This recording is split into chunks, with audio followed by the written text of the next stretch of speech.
control the vertigo.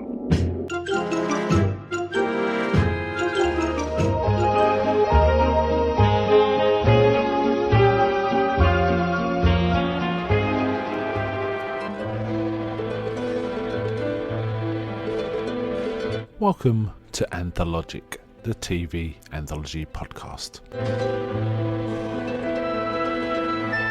I am your host, Mark.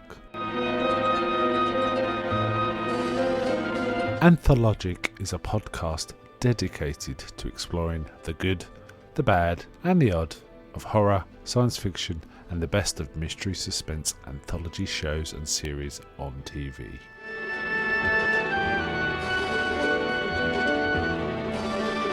Join me as we slip through the cracks of reality to approach the extremes of experience, where we can peruse the stories and art of a sinister fairground of strange and wonderful rides.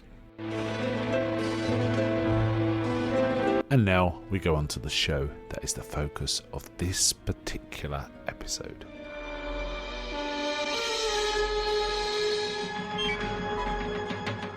Welcome to this episode of Anthologic. With your host Mark. Today I'll be talking about an episode of The Twilight Zone, episode 13 of season 1. It's called The Four of Us Are Dying.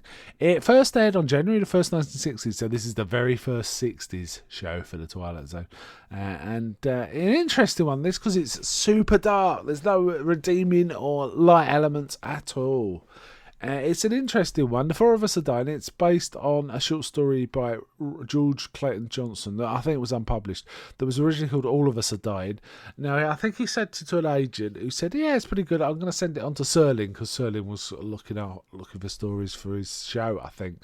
But the agent crossed out the title All of Us Are Dying and renamed it Rubberface. Serling got hold of it. I actually preferred the original title, and you know, the actual title it became is more similar than Rubberface. This one, The Four of Us Are Dying. Now, it's about a con man who has the ability to take on the face and the voice and the mannerisms, I think, of people he observes, which is great for a con man. But there's no doubt, given Serling's sort of introductory text, that we're looking at someone, a real low-life scumbag who is not got any redeeming features whatsoever. That's kind of made clear. Now, the original con man is played by Harry Towns. Also, the character is called Arch Hammer. And it starts with him changing his face to look like a recently deceased trumpeter called Johnny Foster, who, when he changes his face, and there's some quite clever trick shots around, like shaving mirrors and stuff like that, as we observe him sort of change from one to the other by a simple pan across into the mirror and seeing someone different. And obviously they just had something that looked like a mirror frame, but the other actor standing there in the same clothes, same sort of posture and stuff like that, and same hair to make it look good. This Johnny Foster character was played by Ross Martin, who's most famous for the Wild Wild West, as the sidekick in Wild Wild West. He was also in a really sort of underseen film that I really like called Experiment in Terror. He played this psycho killer. He's one of those very early kind of noir psycho movies. It's kind of interesting. Directed bizarrely by Blake Edwards, the guy that directed the Pink Panther movies. So Blake Edwards was known for his comedies, but in this film Experiment, not so much. Anyway, Ross Martin does a good job. He is going to visit a jazz club where this forlorn woman is singing, and we find out she's the grieving girlfriend of this singer that died, Johnny Foster, and when he appears again, she's kind of amazed, and he talks her into running away with him. So that's his motivation, just to sort of acquire this new girlfriend or something. Maggie, played very well by Beverly Garland. I think it's a pretty good performance. The whole Ross Martin and Beverly Garland scene was pretty good. And as he leaves to walk out, another one of the musicians recognises him and says, "Johnny," grabs his shoulder, but when the man turns around, it's someone different. It's our original character. So there is that. Then this con man stumbles across this that a gangster's been killed, a gangster called Sterig, and he takes on his persona and goes and visits this crime boss who apparently is responsible for the death and kind of says, you're going to pay this time, and extorts money from him as this gangster. But as soon as he leaves, Pennell sends henchmen after him to knock him off again, presumably, because he doesn't want this guy running around. Now, he manages to evade him a bit, but he's panicking and he doesn't know what to do because these hardened criminals are after him. And he sees a poster of a boxer called Marshak, and he takes on his face.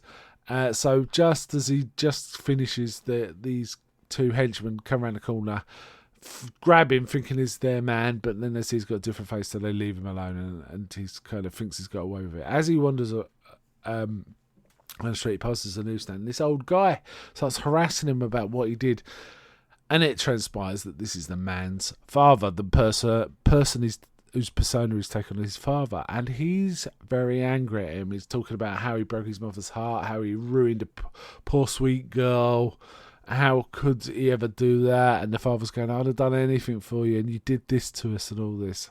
And it starts reading off reasons why he hates him and why he's a punk. Hammer, the con man, kind of gets sick and he just pushes the old man out of the way and runs off. And goes back to his apartment. But when he gets there, he's got his own face, and there's a detective waiting there to question him. Now, he's kind of cornered and panicked. But not too panicked. As they leave the building, they go for a revolving door. And when he comes out the other side of the revolving door, he's got the boxer's face again.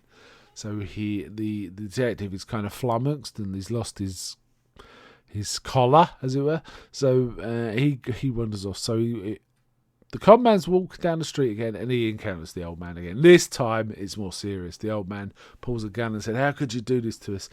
And the con man begs him. He says, "Look, just give me a minute. I've got to show you something. Let me just concentrate." There's some emphasis on having to concentrate to do this transformation, it has to be said.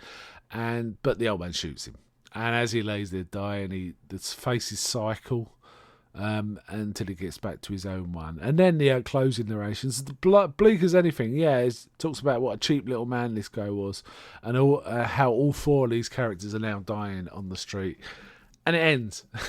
So it's quite a bleak one. Quite a blast to show on the 1st of January when everyone's sort of happy and celebrating, I guess, on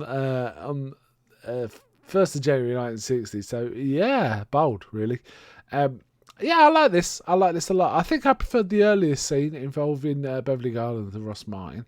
But I think this one moves at a real pace. There's really no fat on it at all. They stuff a lot into the time. And it's bleak as anything, and quite refreshingly bleak, not as twee as some Twilight Zone you see. So yeah, an interesting one, quite memorable. So yes, I'd recommend this one. As I say, episode 13 of season 1 looked fantastic on the Blu-ray as ever. So a big recommend for me for this one. So I think that'll wind things up. And before I go, may I ask, is anybody out there?